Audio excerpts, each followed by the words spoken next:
All right, it looks like we've already got over 120 participants with us tonight, so I think we might get underway. Good evening, everyone, and thank you for joining us for this year's VIC Climate Update.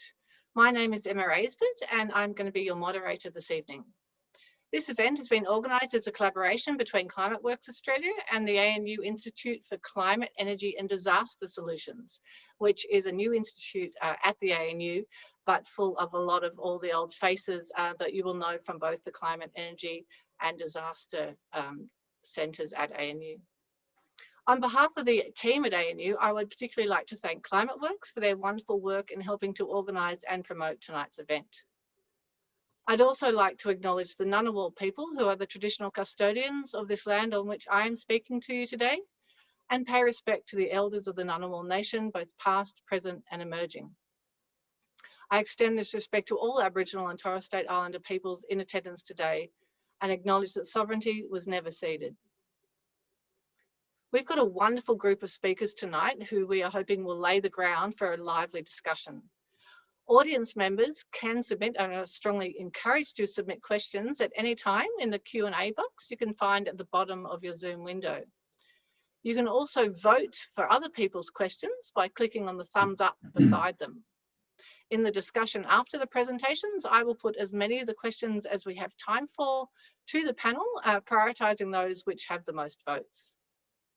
For the benefit of those who can't join us live tonight, this event is being recorded, which means all comments and questions in the Q&A will be recorded also. So without further ado, I'd like to introduce our first speaker, Professor Mark Howden, who is the Director of the Institute for Climate, Energy and Disaster Solutions at the ANU. He is also an Honorary Professor at Melbourne University and Vice Chair of the Intergovernmental Panel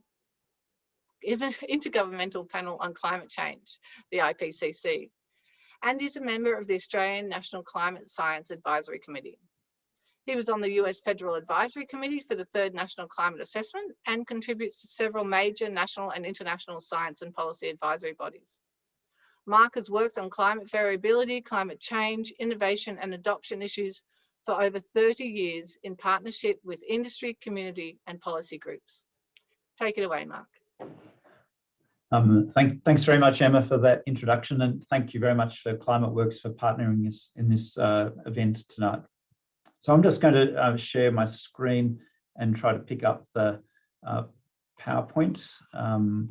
And so is that coming up to change? Did that change there? No, it didn't. Okay, so I'll just have to go back one and redo that. New share and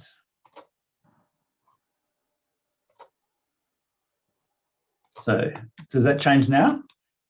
Yeah, but select the other screen that has just the presentation view. That's what I thought I did. We can see both your slides. Okay. That's good, Mark. We can work with that. That's all good. No, just give it another go. This one. For some reason, my system. That's it. We've got it. This is the one. Yeah. Thanks, Mark. Yeah, excellent. Okay, sorry about that for the technical hiccup. So I'm just covering tonight essentially a retrospective of what's happened in 2020, looking a bit about what's happened to our climate and atmosphere, a bit about what the science has turned up this year or the last year, 2020, and including projections for the future, and a little bit on the end on carbon budgets to lead into the other speakers who are talking particularly about emission reductions in Victoria and Australia and globally. So the core issue, of course, here remains that we continue to produce greenhouse gas emissions at very large rates across the globe. The biggest of these is carbon dioxide. This graph comes from the Global Carbon Project, which goes back to 1990. And you can see that back in 1990, emissions were about 22 billion tonnes. Up to last year, they were sitting around about 36 billion tonnes, having increased considerably over a period of time. And last year, because of COVID and the reduction in economic activity, globally dropped around about 7%. Australia's numbers will be about 2/3 of that for last year. And so some people might look at that and say, oh, that's really good. That must help climate change. And yes, in a sense for climate change, it is a good story. But in fact, it makes virtually no difference to the accumulation of carbon dioxide in the atmosphere. And the reason is that to really make a difference, we have to take this curve from around about 40 billion tonnes a year down close to zero. So 1 year of small reductions makes very little difference to that longer term trajectory. And just to sort of paint out why this is that for every one of these billions of tonnes of carbon dioxide that gets emitted, around about a quarter gets absorbed by the oceans, a little bit more than a quarter gets absorbed by the land, that's the trees and grass and soils which grow so well in Victoria in a good year, and around about half accumulates in the atmosphere where it sits for a couple of 100 years or more. And that means that this year's accumulation builds on last year's accumulation, which builds on the previous years before. And so any greenhouse gas of carbon dioxide emissions essentially adds to that atmospheric load. And that's why we've got to take it down close to zero. And if we look at what's going on in terms of carbon dioxide at concentrations in the atmosphere, we see that last year was record concentrations, around about 417 parts per million. And to put that in context, when I was born, it was 317 parts per million. So we've gone up 100 parts per million in my lifetime, which is a huge increase in terms of the atmospheric load. And as well as carbon dioxide at record levels, we've got methane and nitrous oxide and various other greenhouse gases, such as the chlorofluorocarbons. And all of these add to that greenhouse effect and add to the warming of the atmosphere that we've known about since the 1800s. So it's not surprising, given that we're producing huge amounts of these greenhouse gases, that we're warming the Earth. This is global temperatures averaged across 4 different data sets. And you can see that last year in 2020, it was the equal hottest on record, equaling 2016. Really notably, 2016 was an El Nino year, which tends to push temperatures up. 2020 was a La Nina year, which tends to pull temperatures down. So in the absence of that La Nina, we could well again have had record temperatures across the globe. Here in Australia, we were the 4th warmest on record. In Victoria, it wasn't particularly warm. It was about half a degree above the 1960 to 1990 baseline. And so different places actually get different elements of warming. And you can see this in this map, which comes from NASA, which shows temperature anomalies last year compared with the longer term average. And we can see that some parts of the world were extraordinarily warm, like up in Siberia, and a few parts of the world, like down in Antarctica, were cool. But the vast majority of the world is warming, as you'd expect with global warming. And of course, I just mentioned Siberia, which had huge fires and record temperatures, and that picked up a lot of media with record temperatures over 100 degrees Fahrenheit, which was grossly in exceedance of previous records. You can't really do a retrospective of last year without referring to Black Summer fires. So in those fires, around about 8 million Australians were affected, particularly by smoke. 34 lives were tragically lost directly, and about 400 plus people died from complications associated with smoke and other issues where it was worsened by smoke. Over 2,500 homes were destroyed, and another couple of 500 pieces of other infrastructure. Almost uncountable number of wild animals were killed, and various counts are in the billions of animals. 18.5 million hectares were burnt, larger than several European countries. And in all of this, there was a clear fingerprint of climate change in various aspects of the fires. And that relates to the pressure systems, it relates to the temperatures, relates to the humidity that were all implicated in those extreme conditions. And really reflecting on the sort of view outside our windows at the moment, where things are relatively wet and relatively cool, it just makes me think about what a difference an El Nino or La Nina makes in our systems. The contrast between what it was like at this time last year versus now. And that itself should tell us a message about how vulnerable we are in Australia to climate and climate extremes. These are non-trivial issues, and as I'll show you, they're going to get worse in the future. And we're not alone in that. Those extremes are likely to get worse and already are getting worse pretty much right across the globe. And when we look at more broadly than just the land, our sea levels keep on getting higher, so lapping at our ocean, our beaches, at our ports, and they keep on going up and up, and they're going up faster than linearly. So they're accelerating over time. Our oceans are getting hotter, so most of the excess temperature across the globe is getting absorbed by our oceans, and they're heating up right across the depth profiles. And with that hotter oceans, we're getting more stronger cyclones. So what these graphs show, the left-hand panel, is the proportion of cyclones that are the category 3, 4, and 5 cyclones, the really strong, nasty ones. And that proportion of cyclones is going up. Across the globe, the total number of cyclones is going up, even though that's distributed differently in different basins.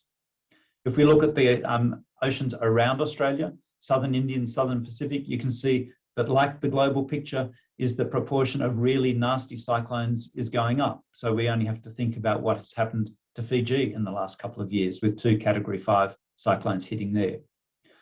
So we're seeing those changes, they're happening right now, and they're impacting on us. They're costing lives, they're costing our environment, our economy. And unfortunately, when we start to look into the future, some of the information the science has uncovered this year is additional cause for concern. In fact, the more we learn, the worse it looks in the future. So for example, previous estimates of climate sensitivity, so that's sensitivity of temperatures to doubling of carbon dioxide in the atmosphere, they were previously 1.5 to 4.5 degrees. That was in the IPCC 5th assessment report. There's been a recent evaluation of these to 2.3 to 4.5. So what we've lost is that low end of the sensitivity.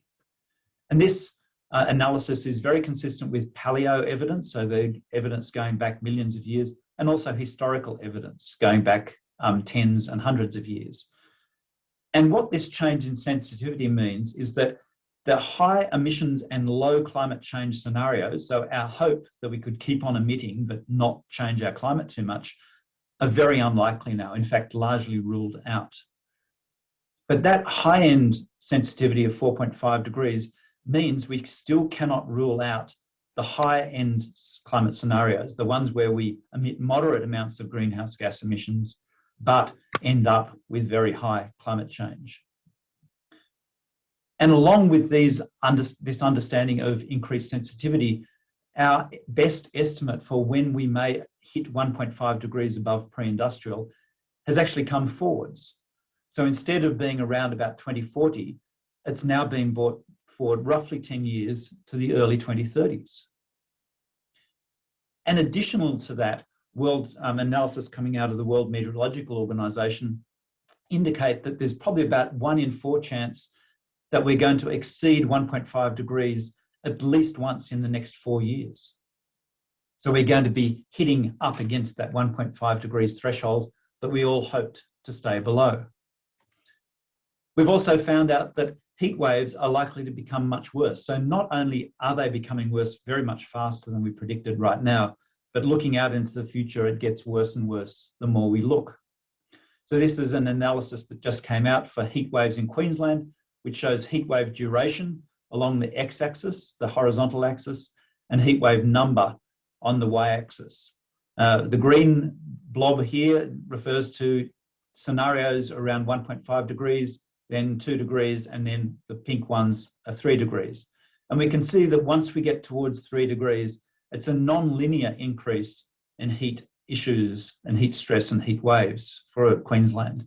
And in fact, sort of mean values indicate a heat wave duration of around about 16 days, averaging around about 7 times a year, which gives you, roughly speaking, 100 days of heat waves in a given year on average across Queensland. And that's a seriously bad future to be looking at.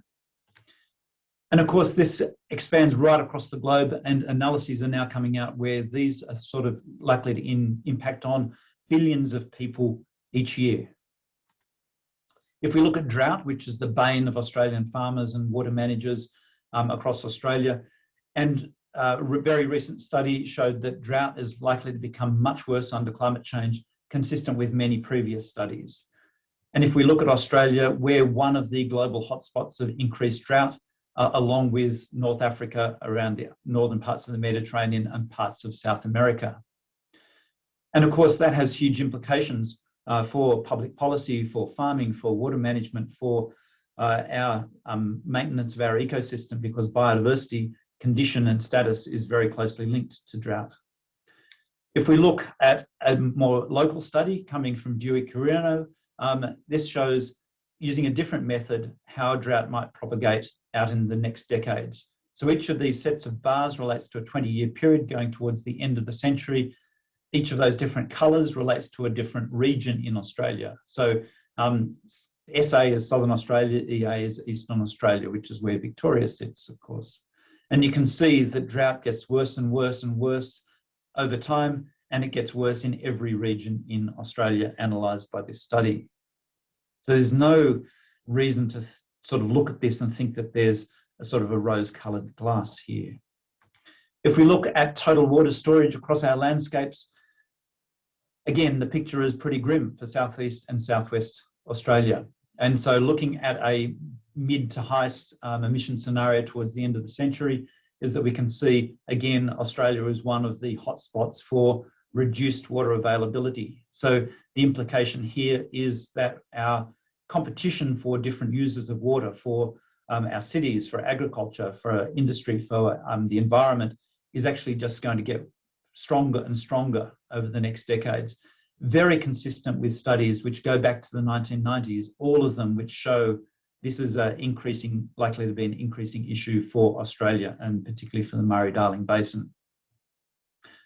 So sitting in amongst there's very little sort of comfort we have for future scenarios for Australia. These are futures that we don't want to go towards. We want to avoid at all costs. And the key way of doing with that is actually to avoid greenhouse gas emissions. A secondary thing is to adapt to the changes that we can't avoid. So importantly, again, messaging about how our understanding just seems to make those projections worse. This is a slide in terms of sea level rise. So as our understanding of the relationship of sea level rise as a function of temperature improves, that gets worse and worse. So if we go back a handful of years, we're sitting on this line that's called AR5, the Fifth Assessment Report, which shows for, say, a 1.5 degrees warming, you get around about 60 centimetres per century sea level rise. The latest studies indicate that this is more likely to be around about 0.8 of a metre, 80 centimetres, for a 1.5 scenario. So progressively, as our understanding increases, the amount of sea level per degree rise goes up. So the future starts to look worse and worse. And when we take it and add it all up in terms of, say, GDP, then we get really serious numbers in terms of impacts on our economy and, of course, on our society, on our environment as well. And of course, the Reserve Bank is not a marginal fringe group who are likely to try to scare the horses. This is core stuff, and it's huge. And again, the message is this is a future we don't want to go towards. And so one of the answers, of course, is that if the more we know, the worse it looks. Well, one of the possibilities here is actually just stop collecting evidence. And if you go back to the US, that was actually a serious proposition from the president at the time. Stop testing because it shows more cases. And of course, this is not a solution for informed decision making. This is not a way of actually getting good results for us at a state or a national level. And fortunately in Australia, we've got continuous support for action on climate change. So this is a survey from the Lowy Institute, and it shows continuing support by about 90% of Australians for significant action on climate change. And only 10% of Australians not particularly wanting this. So we've got huge levels of public support for action on climate change. It's not necessarily being translated into political action in all jurisdictions in Australia. So unfortunately, when we start to think about a public policy here, is that at the moment, we're unlikely to achieve the Paris Agreement targets. Those are temperature targets. They're the temperature goals. And on current trends, the probability of staying below 2 degrees warming is only 5%, 1 in 20. That's at our current emission trends. If all countries meet their national determined contributions, their current commitments, and then continue to reduce those emissions at the same rate in a linear fashion after 2030, the chances of staying below 2 degrees rise to 26%, basically 1 in 4. That means there's a 3 in 4 chance we will exceed the Paris Agreement goals, even if we continue with action at the same rate that we're going towards. And various studies have shown that we have to ramp up climate pledges hugely to meet the key Paris Agreement targets. And subsequent speakers will be talking about that and the opportunities associated with meeting those Paris Agreement targets. Now, my last section of this talk is just understanding the carbon dioxide budget approach, because this underpins a lot of, in a very straightforward and simple way, a lot of the public policy discussions which occur at the moment. Now, this approach is underpinned by a very simple understanding of a couple of factors. One is that because of the cumulative effects of carbon dioxide in the atmosphere and temperature, there's a linear relationship between those. So that means that for any desired temperature, we can plot out what is the total amount of carbon dioxide we can emit cumulatively and stay at that temperature or within that temperature. So if our temperature goal was 2 degrees, we can sort of say, okay, well, we can get a handle on what the cumulative emissions would be from now and still stay within 2 degrees. We have to make a couple of adjustments for that, though. Firstly, we've already got a little bit of locked-in warming from past emissions, so we have to take that off the temperature goal. We've also got non-carbon dioxide gases like methane, which are being emitted. So we also have to take that off the temperature goal. And once we've done that, we can start to go down to the sort of the x-axis, the cumulative carbon dioxide emissions, and get a handle on what those emissions could be. But before we land on the final answer, we've got to take out Earth system feedbacks. So for example, as we warm, we'll warm the permafrost, which means we get an outgassing of carbon dioxide and methane from that, which warms the Earth. And so that's a feedback effect. And that warming will then melt more permafrost, et cetera, et cetera. So we have to take out that Earth system feedback. And once we've done that, we have a remaining carbon dioxide budget that's consistent with 2 degrees. Now, if we actually do that sort of exercise, we find out that we can emit around about 390 gigatons of carbon dioxide and still have a 50-50 chance of staying within 1.5 degrees. Unfortunately, though, our current emissions are about 42 gigatons of carbon dioxide. That's the 36 from fossil fuels plus another 6 from land clearing and similar things. So unfortunately, at current rates of emissions, if we didn't change our emissions, we've only got 9.3 years before we'd have to go net zero instantly and still have a fair chance of staying below 1.5 degrees.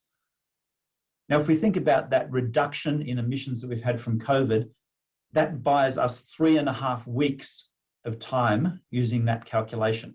It makes almost no difference, even though it's caused us such pain to actually reduce those emissions in that time frame. If we look at a 2 degree goal, the numbers spread out. So we've got about 27 years at current levels of emissions. And what this says is that every year we delay large scale reductions of emissions really matters. And so that's why interim targets are so important. So because at the moment in the policy discourse, we hear a bit about net zero, so net zero by 2050 if possible or preferably. But at the same time, you don't include the interim targets, the 2030 and 2040 targets. And they're actually a critical part of the package, as I've just shown you. If we keep on emitting at the same rate, but don't reduce emissions significantly by 2030, our net zero by target shrinks immensely. So the message here is stronger interim targets push out the net zero date and vice versa. If we have weak interim targets, it pulls in the net zero date. So we have to have net zero by 2040 or earlier. So net zero by itself is necessary, but not sufficient to meet the Paris Agreement goals. We have to have both firm net zero targets and timetables and matching interim targets so we avoid the worst implications of climate change that I showed you before. It is not a vanity project, as some people have said. This is actually core business for the future of Australia. These are futures we don't want to avoid in terms of climate change, so we need to take action in terms of emission reduction. And when we do the sums on this, it is increasingly clear that action in terms of climate change is much, much less costly than inaction. So the key messages that I've tried to convey here is that the evidence of climate change is increasing year by year, and the impacts of climate change keep on increasing year by year. And the news in terms of the future for Australia and the globe is not good. And the more we know about this, the worse it looks. So the consequence of that is that rapid and substantial action in terms of mitigation, emission reduction, and in terms of adaptation are needed, and they're in the public interest and the national interest.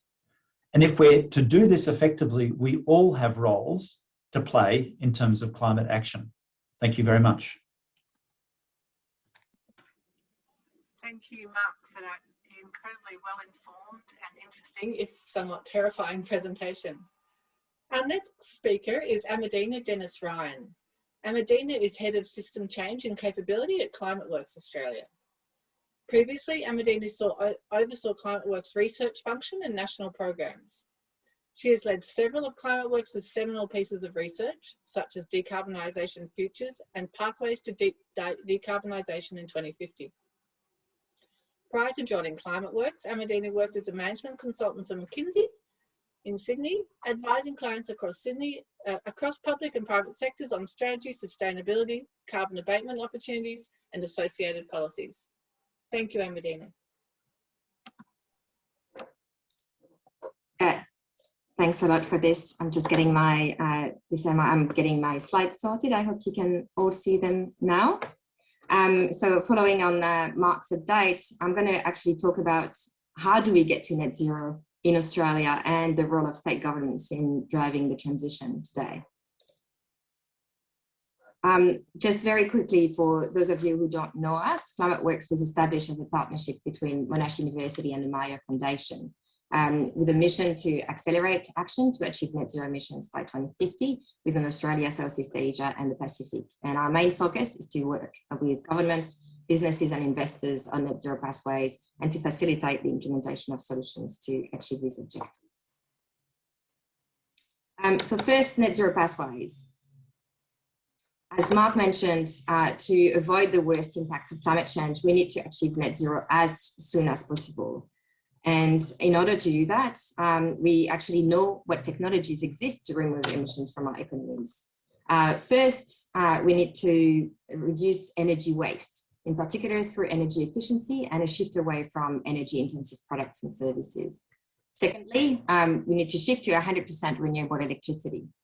Then electrification. So we pretty much move all the fossil fuels that we can to electricity, and we shift away the rest to zero or near zero emissions alternatives, such as biofuels or renewable hydrogen. And finally, we reduce non-energy emissions as much as possible, and we offset residual emissions. So we recently did a review of emissions reduction technologies, and we found that in the last 5 years, progress was a lot faster than was expected. And what it has done is it has now closed the technical gap to zero emissions in pretty much all sectors. In electricity and buildings, zero emissions is doable with technologies which are already mature or demonstrated. In electricity, the cost reductions achieved in renewables means that we can now achieve cost-effectively 100% renewable systems supported by storage and a range of grid integration solutions like demand management. In buildings, decarbonizing relies on deep energy efficiency and fully electrifying, so leveraging the decarbonization of the electricity sector. For transport, the solutions are at different levels of maturity depending on the modes. So cars can be fully decarbonized using electric vehicles powered by 100% renewable electricity. And the recent cost reductions in batteries means that electric solutions are emerging for short-haul freight as well. So we are now seeing small electric planes enter the market, and Japan is now building the world's first all-electric tanker. For For long haul, a range of zero emission fuels are likely to be needed, and these include second and third generation biofuels, renewable hydrogen, and ammonia. In industry and agriculture, zero emission solutions are emerging still. In those sectors, this decade, we can focus on deploying best practice technologies, for example, in energy and other resource efficiency, while also ensuring that we are ready to deploy the new technologies when they will be available. And those new technologies include things like renewable hydrogen produced with renewable electricity, which could help decarbonize steel production and high heat processes, and which could also become a very large new export market for Australia, on par with our existing fossil fuel exports. So if we harness Australia's potential for renewable hydrogen, it could mean that we could actually achieve 700% renewables rather than 100% in our electricity grid, and that cheap electricity is achieved as a byproduct. And finally, nature-based solutions such as carbon forestry can help compensate any residual emissions from other sectors. Our Decarbonisation Futures report includes modelling results for 3 scenarios which achieve net zero emissions by or before 2050. And what they show is that Australia can still achieve trajectories that are compatible with the Paris climate goals. However, it shows that those trajectories involve very strong emissions reductions this decade. So we would need about 50% reduction in emissions below 2005 levels by 2030 for scenarios that are aligned with the 2-degree goal, and about 75% reductions below 2005 levels for the 1.5-degree scenario. All of our scenarios see a much accelerated deployment of emissions reduction technologies than what we would expect under business as usual. So for example, while the government currently projects that about 1 in 5 cars will be electric by 2030, our scenarios see about 1 in 2 cars electric by 2030 for 2 degrees, and about 3 in 4 cars electric by 2030 for 1.5 degree. And similarly for renewables, while the government currently projects that we will have nearly 50% renewables by 2030, our scenarios see between 70 and 80% renewables in our electricity generation by 2030. In parallel, our scenarios see much accelerated development of emerging solutions, such as I've mentioned, renewable hydrogen, second and third generation biofuels, and also lab foods or enteric fermentation treatments that can reduce beef emissions. And these solutions are then deployed at scale after 2030. And since the Paris Agreement, targets of net zero emissions by 2050 or earlier have become the norm followed by governments, businesses and investors in Australia and around the world. We're seeing an increasing number of countries adopting net zero emissions goals, and significantly many of Australia's key trading partners, including China, Japan, Korea, and the UK, have net zero goals. And Joe Biden's election plan also includes a net zero target by 2050 for the US. Companies are also acting. In 2020, the number of the world's largest companies committing to net zero emissions targets tripled to 1,500 from the start of the year. And all this provides strong motivation for Australian governments to act on climate. And all Australian states and territories now have net zero targets. And quite interestingly, COVID-19, far from slowing action, has actually provided another motivation for Australian and international governments to act on climate, with many recognizing that action on climate can deliver economic and productivity growth, as well as substantial new jobs, while also helping to achieve their emissions reduction targets. And in Australia, the substantial stimulus investments in the wake of COVID-19 really provide an opportunity to reduce our exposure to emissions-intensive exports by kickstarting new industries like renewable hydrogen or clean steel, which could replace them in the future. So now, what's the role of state governments in supporting the transition? Well, one of the most important roles of government is to create the right conditions for business to act in. Government investments, such as stimulus spending, can push or kickstart the market and generate private investment. This can be done, for example, by adding low emission requirements on government procurement, or making direct investments in green infrastructure, or again, by providing financial incentives to invest in low carbon technologies. But this won't lead to action at the scale that we need unless it is complemented by structural interventions like changes to regulation and market structures, or what that we call sometimes pools. So example of pool mechanisms include building codes or vehicle standards, as well as renewable energy targets and the mechanisms created to achieve them. These two types of policies, pushes and pulls, have more impact when they are used together than if they were used in isolation. We are increasingly seeing leadership from states and territories in climate action in Australia, implementing both push and pull policies. On this slide, I've included a few highlights of climate action from Australian states and territories. So that's not a comprehensive list, and I won't go through it all, but there are a few examples from Victoria that I was pointing out. So Victoria made substantial investments in climate action as part of its 2020-2021 budget, and that included 447 million for energy efficiency, the largest outlay on building energy efficiency by a state government in Australian history. The budget also included about 540 million to establish 6 renewable energy zones around the state, 108 million on renewable energy and hydrogen projects, as well as funding for electric vehicle charging infrastructure and a statewide trial of electric buses. However, while we're starting to see much stronger action from states and territories on climate change, it's still clear that we need more to be done to deliver on these jurisdictions' net zero goals. And in particular, while we're seeing increasing action in the electricity sector, action in the other sectors is still patchy. In particular, a key gap in action is in achieving the scale that is required to be on track to net zero emissions by 2050. One way to address this is to potentially partner with the Commonwealth in a way that can leverage greater investment from the private sector. Through combining state government funding with that of federal agencies, such as ARENA, and accessing finance through the EFC, government funding can achieve a much larger impact than on its own. So we've seen the success of such an approach can have, for example, with the large-scale solar program. Through a competitive grant funding round, it had a very significant impact on the cost of delivering large-scale solar projects in Australia. So close to 90 million of ARENA grant funding, combined with over 370 million of CEFC finance, unlocked almost 1 billion of private investments in the 12 funded projects. And together, they saw cost of technology and delivery halved during the 18 months allocation period for the program.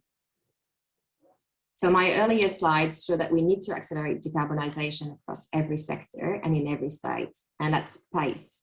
And this model for a clean technology market co-creation, a market creation co-investment partnership, provides a framework for achieving this.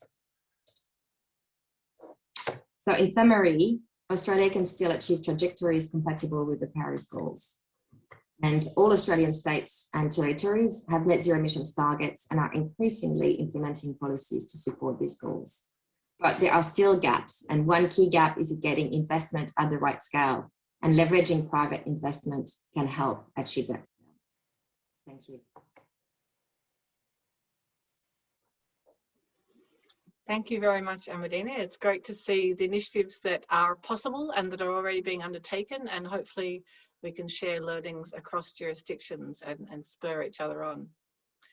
Our next speaker is someone who can speak very directly to the initiatives of the government, in particular in Victoria. Stan Krauppan is the CEO of Solar Victoria, which is responsible for delivering the Victorian government's flagship $1.3 billion solar homes program. Throughout his career, Stan has led significant Victorian government policy and reform agendas, including as CEO of Sustainability Victoria, inaugural CEO of the Victorian Cladding Task Force, and as an independent reviewer of Victoria's Environmental Protection Authority compliance and enforcement activity. Most recently, Stan was appointed as co-chair of Building Victoria's Recovery Task Force by the Victorian Treasurer and Victorian Minister for Planning as part of Victoria's coronavirus economic recovery planning work. Thank you, Stan. Thanks, Emma, and thanks, Amandine, and good evening, everybody. I'm delighted to be here. Fortunately, Amandine has kind of articulated some of the credentials from the Victorian government, which I'm happy to explore in discussion. But I just thought I'd make some brief remarks based on, I guess, more than 10 years working in this space. But I know many of you who are attending this evening, I'm sure will have alternative views or certainly keen to discuss. But the introduction from Amandine really reminds me that the way that I've kind of thought for many years now around the climate change response, the degree of that response and the scale of it that's needed, and what's needed in terms of emissions reduction commitments has often been a patchwork of national, state and local government because of their varying degrees of commitment and ambition. And obviously that can shift quickly. But since the Paris, I guess, Accord in 2015, I think one of the things that was certainly a takeaway for me was for the first time, at least in my career, I saw this sort of multi-level commitment and the pledges that had been created from either businesses, from civil society, from governments, including subnational and cities. And obviously we're focusing today on states. And for me, that was a really important takeaway, because when you saw that coupled with what was happening with the banks and obviously the momentum that was that building through the task force on climate related disclosures, some of the voluntary pledges that have been made around the world from very large banks, investors and investment funds, has shown what is possible when you increase the level of ambition. And what's been incredibly important is that since Paris, that there's been this shift in momentum and mobilising capital. I think in Australia in particular, and I don't expect this would be in a surprise to anyone, but particularly over the last few years, it's become apparent that that top layer has been missing, and that consequently it means that there's even more focus on subnational government, so state, cities and local government, to be filling that gap. And obviously you heard about the states each making their own commitments to net zero. And I think that's problematic, particularly in the sense of needing to send a coherent, consistent and clear market signal, because you've got to piece it together. And that's not to say that there isn't fantastic work happening at national level. Certainly I acknowledge the fantastic work and the innovation led by my colleagues at AEMO or the Energy Securities Board or ARENA, the Clean Energy Finance Corporation, and some of those examples that Amandine pointed to, which are very much heading in the right direction. But I think in the absence, and when there is disagreement, at least on some of those longer term ambitions, as well as some of the short term ambition that's needed to get there, that can create issues. Obviously, wearing my heart on my sleeve, I think that much of the heavy work and heavy lifting has been done over recent years by states and cities. And I don't think this is particularly an Australian problem. I think if you look at the work of the Under 2 Coalition or the Climate Group, the States and Regions Alliance, that's very much focused about mobilising subnational governments, partly, I think, because of this patchwork that I spoke of. So that's perhaps by way of introduction. In terms of the Victorian government, certainly since 2014, there has been a legislated commitment. I think one of the first few to commit to a net zero target by 2050 and enshrine that in legislation. That followed a review of the Climate Change Act, which effectively has now enshrined in legislation not only that long-term target, but also a mechanism, if you like, for 5-yearly interim targets that are aligned to that international timeline for negotiations. And so the first of those was due in 2020, has been delayed for a variety of reasons. The next will be for the period from 25 to 2030. So both of those to be announced. And for me, as someone who has worked in many different parts of government, I'm a big believer in the symbolism that targets can set, not only in terms of the accountability of governments to then actually respond and explain why they're committing to targets, or indeed why they're not, but also then how they're progressing against that. And I think that's an important accountability mechanism that also shifts market sentiment. The Victorian government has a clear target, obviously, towards decarbonisation, but where I wanted to focus my attention was at least on the renewable energy sector, which very much has mobilised capital by sending that clear market signal, not only around decarbonisation, but also around the renewable energy sector. So the Victorian government's climate change framework includes that commitment to decarbonisation, particularly of the energy system.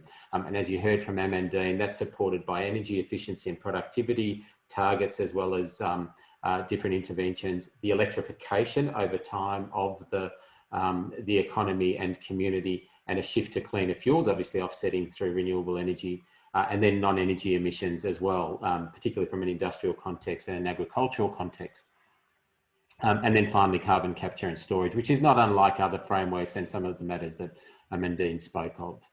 And they're supported by an operational pledge for government's own emissions, if you like, so government as a user of energy or as a generator of emissions, sector pledges for the 6 highest emitting sectors, and then obviously voluntary pledges as well, particularly for that first period of time before the 2020 legislated targets. In terms of renewable energy, where much of my work at least lies, the original target, again in legislation, was targeting 25% of Victoria's energy generation being generated by renewable energy sources by the end of 2020, and that target was met, and the government will have more to say in terms of the reporting on that soon. That was then bolstered, if you like, in terms of increasing ambition by a second target, which was 40% by 2025, and we are on track for that, but I'll mention a couple of big investments in that regard. And then the final target, which is well, at least for this legislative period, is the target of 50% by 2030. And that was made after the 2018 election. I just wanted to explore, perhaps for the discussion, an example of how that works in practice in terms of mobilising capital. So you've got the overarching climate change commitment, the net zero by 2050, the renewable energy target, and then bolstered by investments. And the first of those was the Victorian renewable energy target, which the government launched in 2017. At that stage, the largest renewable energy reverse auction, I use it as an example because there are plenty of others, whether we talk about big batteries or other sort of solar and wind investments, as Amandine pointed out. But the VRET, I think, is an example of where the government in its first auction was targeting 600 megawatts of new capacity and actually delivered 928 megawatts of large-scale solar and wind projects, but importantly, was able to leverage or accelerate $1.1 billion in co-investment of capital from private sector sources. Obviously, in some cases, also complemented by the Commonwealth's own investments. But I think that is the sort of message around amplifying, if you like, and the government being able to send clear market signals that then are bolstered by private capital, because it sends that investment signal around investor confidence. A second VRET auction is now planned for another 600 megawatts of renewable capacity at least, and we expect that that will be launched in coming months. The overarching framework that I spoke about also allows government to take decisions that are whole of government. So for instance, in the introduction, you would have heard that I worked on a task force that was focusing on building Victoria's recovery, which was largely focused on building, construction, development, as well as planning reforms, but importantly had a role to report to the Treasurer and the Minister for Planning and government more broadly around opportunities for the economic recovery. And so it wasn't a surprise that our terms of reference included the opportunities to invest in fast-growing sectors and specifically have regard to greenhouse gas emissions. And so a number of initiatives that were advised upon were also then subsequently responded to by government, but also, as Amandine pointed, the November 2020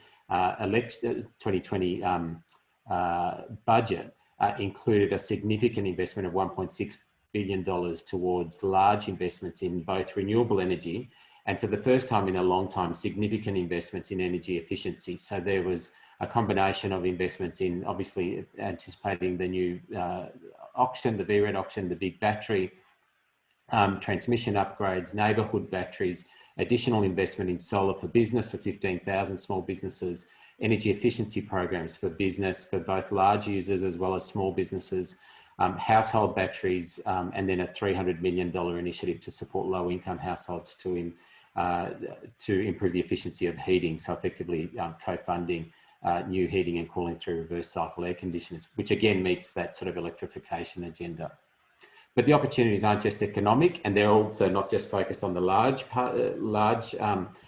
big end of town. They're also focusing on transitioning and supporting households at the most grassroots level. So the program that Solar Victoria, which I lead, runs is the Solar Homes program. It's a $1.3 billion investment over 10 years. So it's a transformational investment that will support more than 800,000 Victorians to upgrade with either rooftop solar, obviously primarily focused on transitioning them, obviously to renewable energy sources, but also importantly to reduce energy bills, which is a particular focus for households with a history of increasing energy bills and energy stress. And we're well on track on that. Over the last 2.5 years, we've reached 130,000 Victorian households with a combination of either solar PV, solar hot water or heat pumps as a more efficient form of heating water, batteries, which has since been increased by the government to reach 18,500 households over the next 4 years, and also a number of other initiatives. The opportunities, in my view, are enormous. Obviously, there's much more work to be done, but I think that focus on renewable energy and that transition, I know that that's not the whole game, but it's a very important one. I think shows people what is possible and shows that very clear ability to mobilise private capital around where there are opportunities for competitive advantage. And as I'm sure you've heard before, and which a colleague of mine repeats to me frequently, in many cases, renewable energy those funds, if you like, which are starved of capital and opportunities for big investment, can go anywhere in the world. They're quite fleet of foot. And in most cases, those investments can be attracted anywhere in the world. But I think where we've got this unique value proposition, obviously in Victoria in particular, with the launch of a $500 million initiative to support renewable energy zones, 6 renewable energy zones across the state, that's really trying to look at where are the opportunities to provide new renewable energy sources to transition whole communities and parts of the economy, but also looking for local offsets. So what are the opportunities to leverage newer, cheaper, cleaner energy as an opportunity to transition our economy, but also to create the jobs and the industries of the future. So that's just a few remarks I'd like to share, and I'm obviously looking forward to the discussion. Thank you, Emma. Thank you very much, Stan. And absolutely, we all need to work together on this, and it's very important that governments don't try and go it alone. Speaking of industry, our final speaker tonight is Tennant Reid, who manages the Climate, Energy and Environmental Policy at the Australian Industry Group.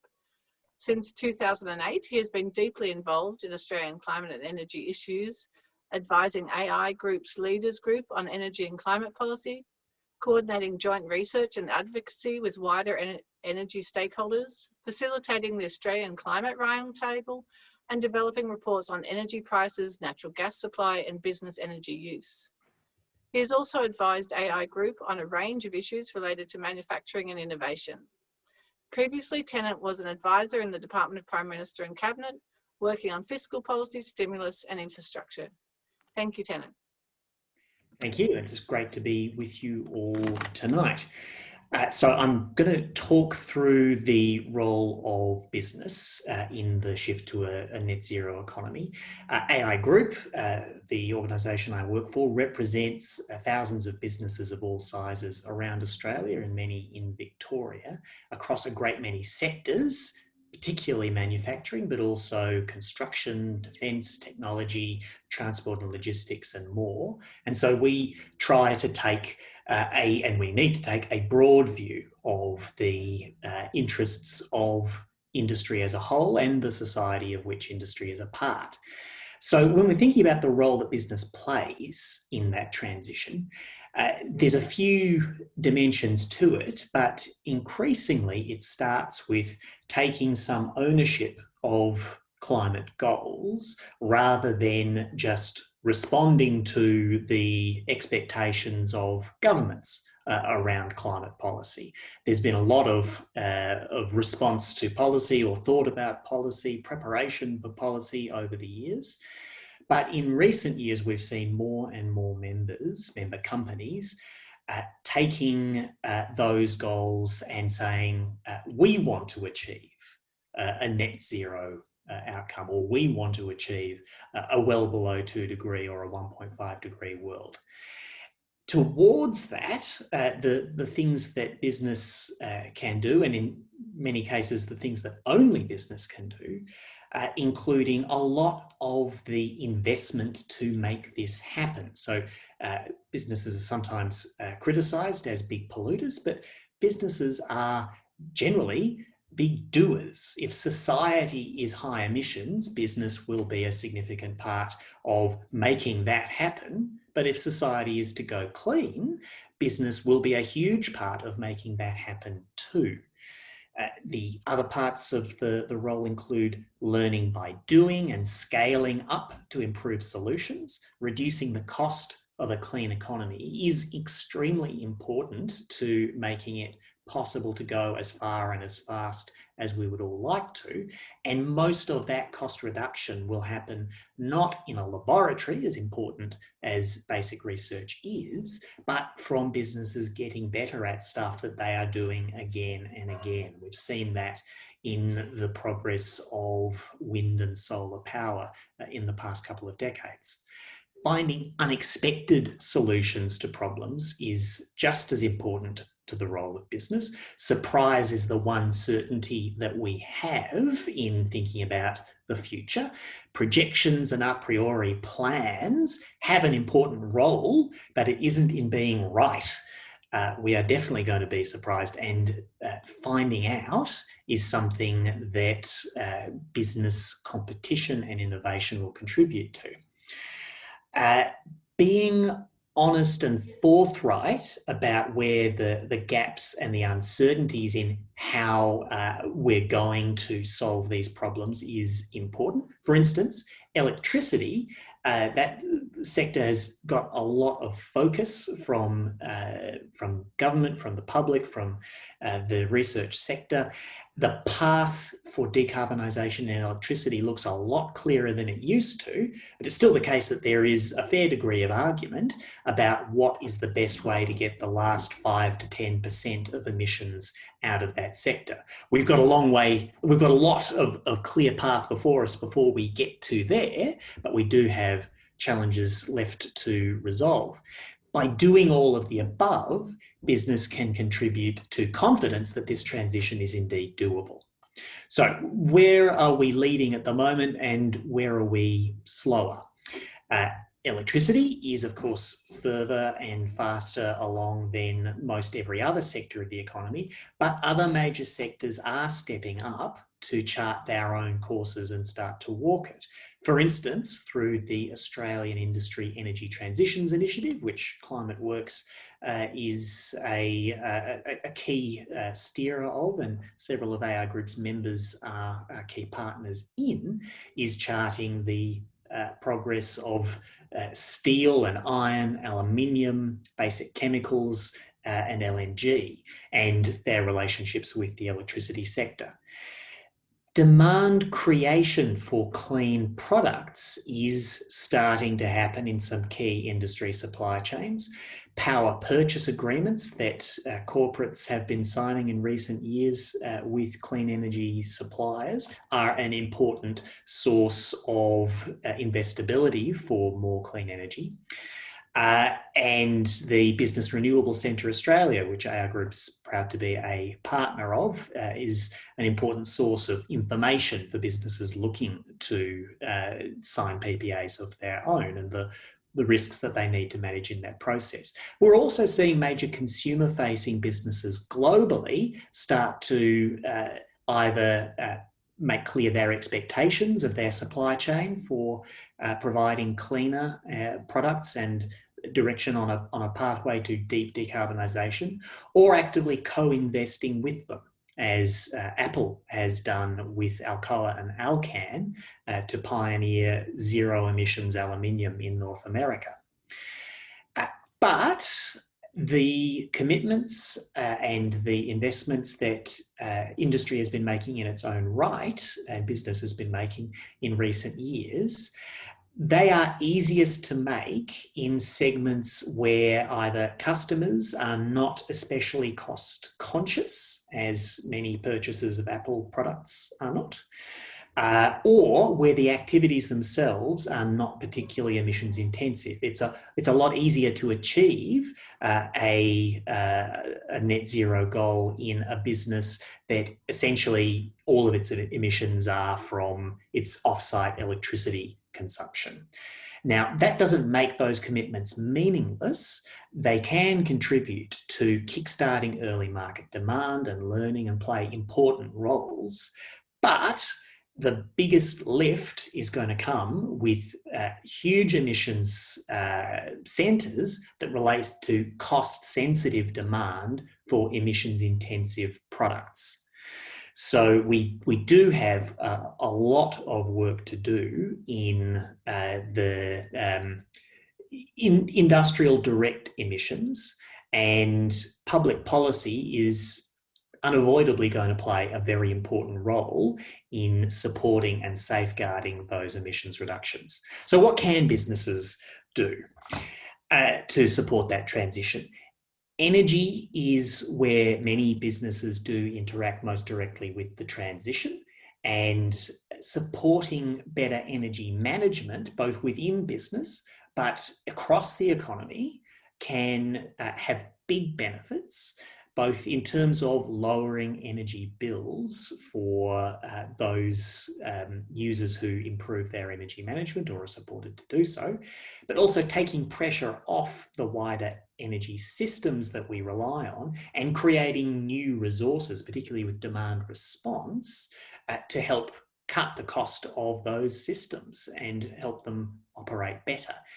Now, emissions reductions flow from that better energy management, particularly while the underlying sources of energy remain emissions intensive, but so does a lot of investment opportunity and growth and recovery opportunity, of which others have had a lot to say. Government policy that helps to create demand for a critical mass of new clean production capacity is going to be very important to support substantial decarbonised production over the coming 2 decades. There are many options for how that policy can be structured. There are many examples around the world: procurement policies, incentive policies, regulation, an entire rainbow of market mechanism designs. But it is important that those policies are credible, they're matched to the underlying needs for decarbonisation and for the investability of opportunities towards that. Trade competitiveness is an important element of public policy in this space. Countries are moving at quite different speeds and in different ways, and while we need to move fast, we need to keep an eye on the competitiveness of our industries as we go and make sure that they're competitive all the way through to a net zero transition and beyond. So if we're thinking finally, as I think I'm at the end of my time, how to leverage capital towards the opportunities, we need to consider what the opportunities are. And very briefly, we can divide those into the material inputs for a clean economy, so minerals certainly, but also biomass and a number of agricultural outputs where we have very good prospects nationally. Energy for a clean economy, both cheap power, but also energy intensive or fuels for a clean economy. Hydrogen shapes up to be a very important part of many scenarios, and it's likely to be quite big. Victoria has opportunities there. Clean energy intensive products, so steel, aluminium, chemicals. There are exciting potential economics there, but it is important to remember that trade integration and good relations with our trading partners are vital to the bulk of that opportunity. And other products for a clean economy equipment for producing clean energy, advanced componentry, sensors and management systems. The opportunities here shade into the broader potential for a vibrant advanced manufacturing sector in this country, which is very real. We should keep in mind that there will be stiff competition globally for all of those opportunities, but also the boring truth is probably that what most people will do in the economy will probably look very similar between a net zero emissions economy and a non-net zero emissions economy. Most people today work in services, and they will work in services in a net zero economy. We are not talking about the complete upheaval of life as we know it, but an economic and a technological transition that business can play its part in achieving. Thank you all. Thank you, Tennant, for that perspective from industry, which is extremely valuable and important, of course. So we have 25 minutes left tonight, and just so many really wonderful questions. I'm going to apologise in advance because I think we're going to struggle to get through them all. But and there's stiff competition at the top of the queue here in the votes. So we'll just go from the top down. So number one currently, we heard that targeting only decarbonisation in the energy sector will not be enough.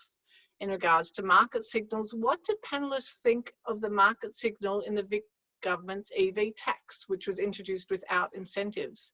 What do you think that will do for potential EV buyers? So I think great to start with a very Victorian-centred question. Who would like to take that on?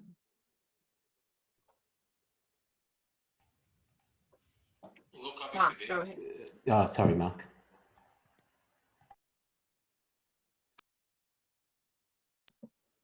Mark, did you want to go first, and then Stan will? Oh no, look, I thought that was a question for Stan or Amandine, really. Go, Stan, please.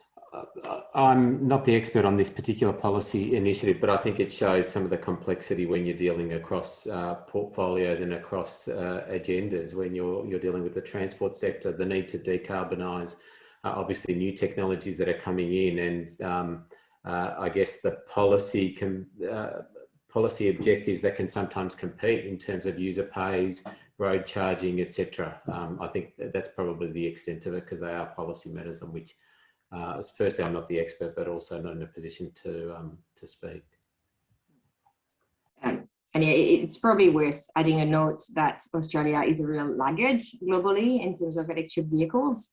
A lot of countries have pretty advanced policies to support uptake of electric vehicles, and there's now 10 million electric vehicles in the world on the roads, whereas Australia has very, very little numbers. So yeah, there's a range of policies that would be needed to support this. That comes in infrastructure. So we've seen a bit of infrastructure announcements in the budgets, in particular in terms of charging infrastructure, but again, it's probably not at the scale that is required at this point.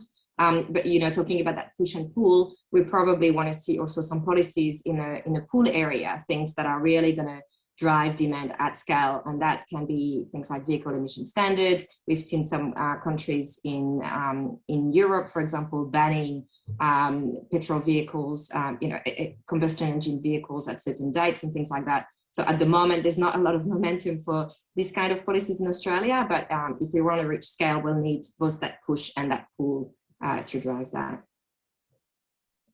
Great, thank you both. Did anyone else want to jump in on that one? I'll pitch in just briefly, but not from a view of any expertise. But in the ACT where I live, and you also, Emma, the government has a reduction in registration, so you don't have to pay any rego for your car, and also effectively interest-free loans for electric vehicles, and as an incentive to get people to buy in. We've also got a rapid rollout of recharging stations, and so that's has to be part of the picture as well as many other things. But it's really just to say, okay, ACT is a small jurisdiction, but at least we can start to move on this. Yeah, thank you all. And very briefly, as an electric vehicle owner in the ACT, I think one thing that's really fantastic is the complementarity between rooftop solar and electric vehicles, particularly for those of us who have the luxury to sometimes work from home while the sun is shining, which actually gets back to some of the equity and justice issues that I'm very much hoping to get to in the questions later. For now, though, I think the next question is probably for you, Mark, and that is the one that's been right near the top since the start. If we stopped CO2 emissions today and the ocean and land absorb collectively 50%, what would we see a stabilising temperature, or is it already too late? Yeah, thanks for that question. It's actually still a significant one in the science domain, so there's no fixed answer to this, like giving you a number. What would happen is that if we stopped our fossil fuel and similar emissions, is that the rate of increase would drop, but we would still have warming for some period before we started to get that sort of drawdown that then starts to decrease temperatures. Unfortunately, the dynamics of that drawdown are such that if you actually reduce your greenhouse gas emissions, you actually start getting outgassing of carbon dioxide from the ocean into the atmosphere. So as you reduce the partial pressure, this is the science talk, as you reduce the partial pressure of carbon dioxide in the atmosphere, you increase that in the ocean. If you reduce it in the atmosphere, you reduce it in the ocean and you get outgassing. So it's actually quite a complex dynamic. And unfortunately, at the moment, we've stored up a large amount of heat already in the oceans of the world. And so there's not going to be any rapid resolution of this. We're stuck with a warmer climate for some time. It's just really a question at this stage, how warm and how quick.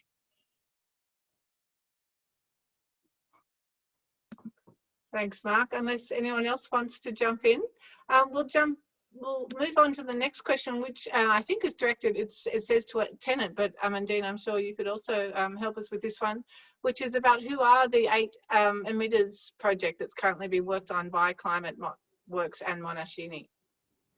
I don't want to steal Amandine's thunder, but the Energy Transition Initiative is a terrific Australian localised version of global work that has been done in recent years to look at not just what are the technical pathways for decarbonising critical economic sectors, but how would we actually go about making that investable? What are the infrastructure requirements, the interplay of these different sectors? And we're proud to be an active observer in that process. We're very pleased that some of our leading members, including BlueScope Steel and Orica and others, are a part of making that happen. It's got more than a year left to run in the work, but it's shaping up to provide a really terrific window into how we're actually going to make this happen. And I've posted a link, by the way, to the site that contains more information in the chat. Thanks, Tenant. I don't know that I've got a lot to add. I guess it's just an example of how collaboration is really key to reaching the change at the pace and scale that we need. So that collaboration includes organizations from industry, includes research organizations, includes financiers, include equipment providers. And the idea is really to get everyone around the table to discuss how can we achieve net zero and what can be done to accelerate that transition, and to learn both on the pathways, but also on actual projects. So to get demonstration happening on the side of the more research elements, so that we can progress everything in parallel and learn and implement as fast as possible. Fantastic, thanks both. The next question, it was also directed to you, Tan, and it's about the EU's position, and in particular they're asking about the EU's low carbon trading bloc and how that will affect Australian businesses. I presume they might be referring to border carbon adjustments. And of course, with the new Biden administration, this is something that's not only going to be a European issue for Australian exporters. So if we can put another 2 or 3 hours onto tonight's event, I can just about scratch the surface of my thoughts on carbon border adjustments.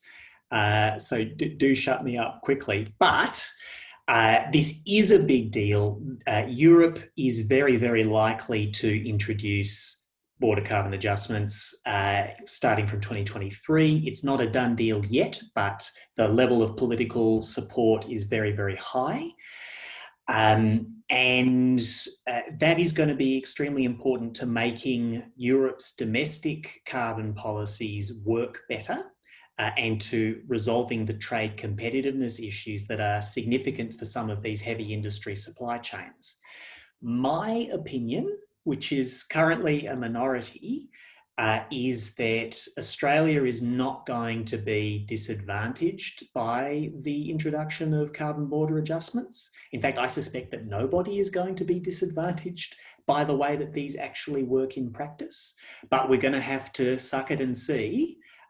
We will learn a lot in the process of what the EU is doing. But I just should note, most of the things that we export to Europe are not likely to actually be covered by the adjustment. They're very focused on steel and cement, which we do not export to Europe. They may wind up applying it to coking coal, which we do export to Europe. But the impact of a carbon border adjustment on coking coal would be about 2% of the impact of Europe's carbon price on using coking coal to start with. So the reduction in demand for our most emissions intensive fossil exports from other countries' own policies about their own energy use is probably the biggest impact on us rather than border adjustments. But we will find out in the next few years. So Tennant, you're not in the minority here tonight. If I can take my moderator's prerogative, I very much agree with you. And in fact, even more so, it might provide an opportunity for Australia, given that we can produce some of the cheapest renewable energy in the world. And we might, what part of our zero carbon energy for the Asia Pacific program is looking at whether this means Australia can start to value add to some of our resources like iron ore and actually make green iron and green steel. So we shall see. Mark.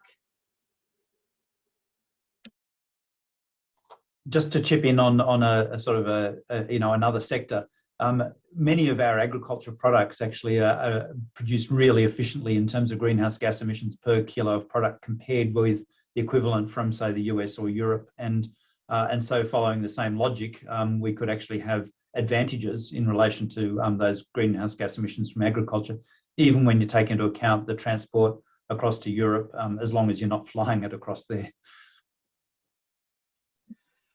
Oh, there we go. Something optimistic from tonight. I might go a little bit out of order now because I think it's really important to get a mix of questions in. So there are a couple that stood out to me. One is the question about social justice. Where does that fit into this conversation? And in particular, Indigenous people still waiting for land back and have demonstrated land management techniques are better for mitigation and adaptation than most technical solutions. Mark, do you want to speak to that? Yeah, I can start, and so there's clearly a lot of sort of dimensions to this, some of which are related to climate change and climate change opportunities, and others which are not. But in terms of climate change and impacts on Indigenous communities in Australia, as in many parts of the world, is that those Indigenous communities will be amongst the worst affected by climate change. So they're on the raw end of the deal from that perspective. They're also often sort of disadvantaged in the sense of being unable to take up some of the options and opportunities that people in urban centres can, because often they're not located in those urban centres. On the positive side is that there are some fantastic initiatives in Australia in relation to using Indigenous fire management to reduce greenhouse gas emissions from landscapes, including those in the northern part of Australia. And that is already not only earning significant income for those communities who do that, but it's actually got a huge amount of interest from overseas. So how can other countries do similar things, incorporate Indigenous knowledge into those land management to generate social, economic, and environmental benefits as well as the climate benefits? Thanks, Mark. Anyone else on that topic? I guess I mentioned the sort of practical example, Emma, about the government support for low-income households. So if you think about solar and or the work that we're just about to embark on with low-income households being able to transition to cheaper electric forms of heating, in both cases, they're sort of targeting a demographic. Our solar program reaches 2/3 of our customers earn less than 180,000, so less than 100,000 a year, and 20% of them earn less than 20,000. So you're talking about people who are, you know, in many cases struggling with energy bills, who will also be made more vulnerable by either higher electricity prices or in potentially a low emissions transition. And so I think that's recognition of that sort of need for additional support and how we target.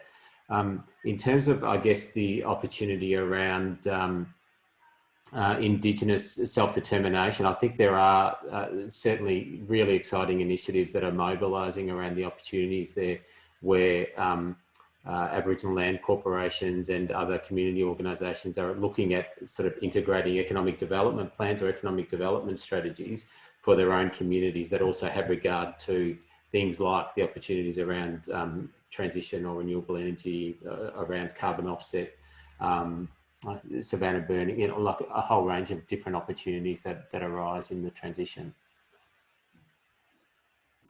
I was just going to add a very quick point, because often people think in terms of the climate transition about the jobs that are going to be lost, you know, in fossil fuel, like in coal mining, for example, cogeneration and so on.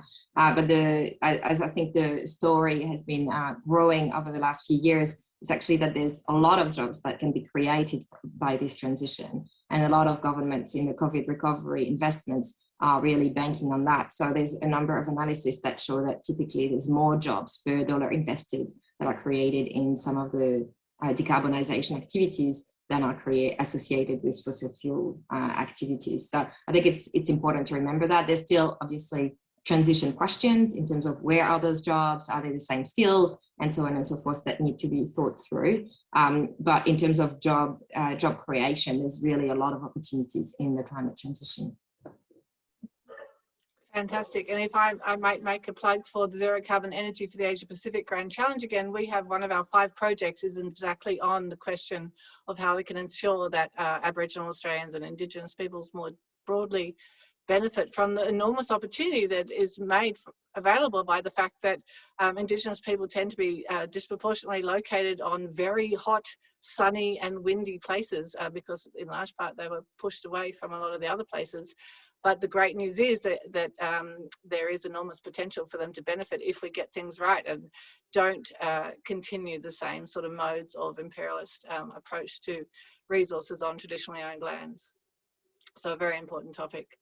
The next question, we'll go back to following the democratic voting process here, is what is the effect of building standards on greenhouse gas emissions? Comparing Australian codes to European ones shows a woeful gap.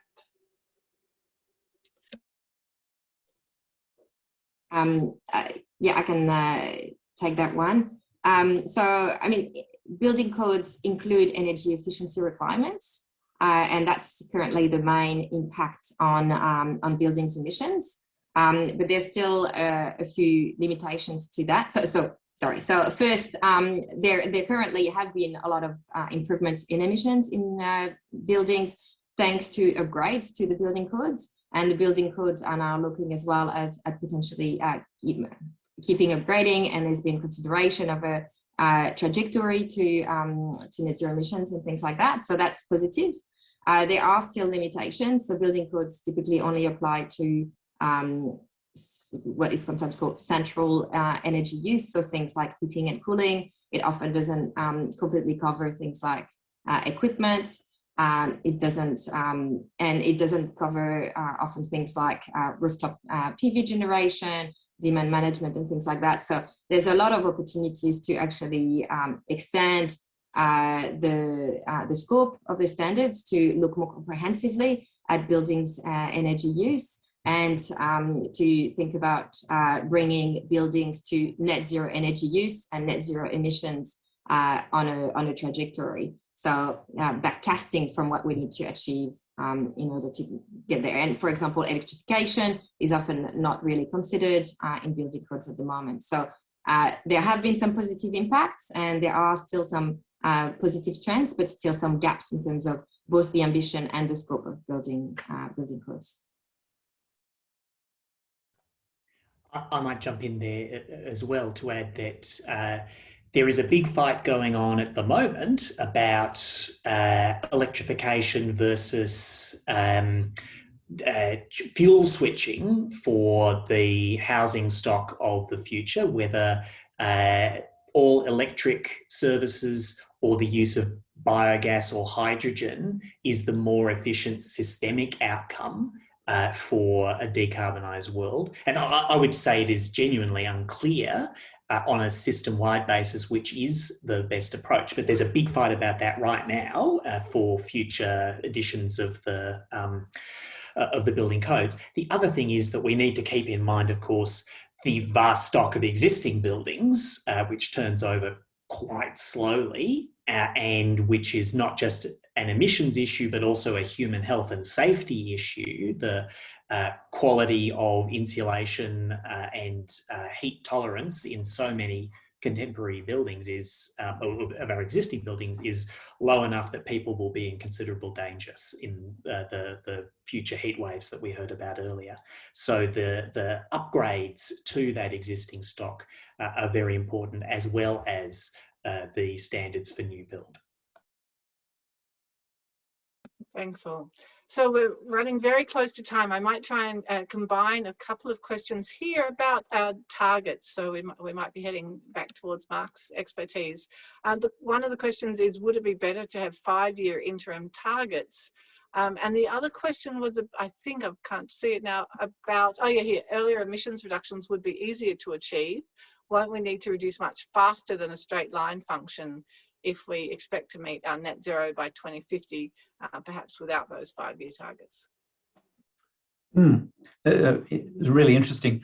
It's not entirely clear to me that it is necessarily true that we start off sort of fast and then tail into the slow options later in some sectors. So, for example, when we're looking at solar PV and wind, it actually started off slow, and it's actually gaining pace because of the price reductions and cost reductions there, and the enhancement. It's essentially a feedback system, so it just pushes itself up. And so I don't think it's so automatic that in a sense you pick off the easy things first and then you slow down later. There will nevertheless be some sectors which, given our current technologies, will be difficult to abate, and they include parts of the agriculture sector, but also others. And so we do need to recognise that there are some parts of the system which will be left till later to some extent while we work out policies and technologies, etc. In terms of sort of the question of interim targets, I mean, essentially that's really a policy question, and perhaps Stan could better answer this. But from my perspective, interim targets actually require a rigour in terms of planning. They generate an element of accountability, which is absent if you only take an end of period target, like a net zero target.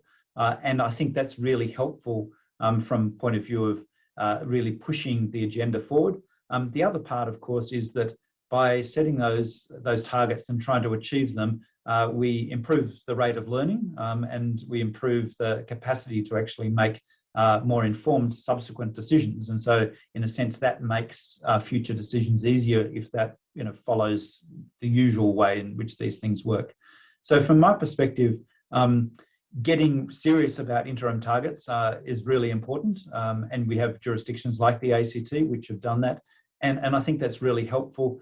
And regardless of whether it's easy or hard and sooner or later, I think we actually have to be moving on all fronts when it comes to greenhouse gas emission reduction, and putting in place the research and development in Australia that we are pretty darn good at, that actually gives us the opportunity to turn what could be seen as a negative into a positive. And we've already heard some of the examples today about that, including the Grand Challenge for Zero Carbon Energy.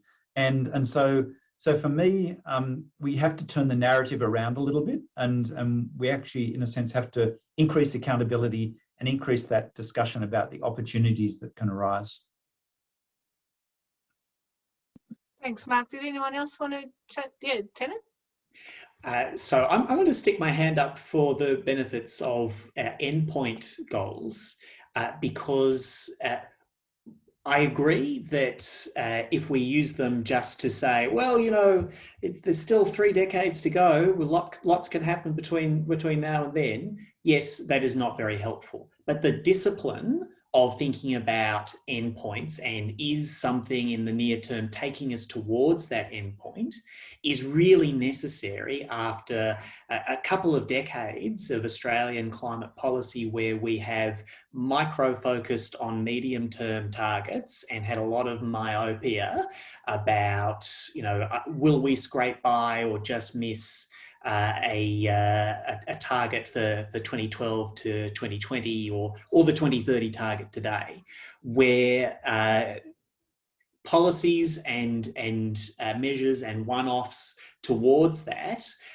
may not have a lot of impact on whether we're actually on track to the long-term goal. So I guess I'm saying we need both.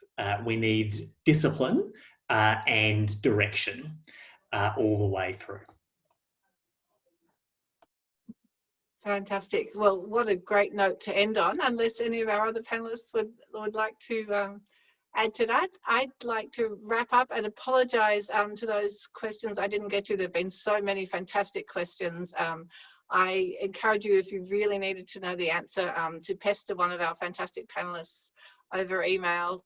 And perhaps we'll be saving the chat, so they might be able to follow up with you over email themselves. So thank you to everyone, particularly all our presenters, panelists tonight, as well as to our audience and to all the organisers who haven't been seen on screen. It's been a real pleasure to be with you tonight.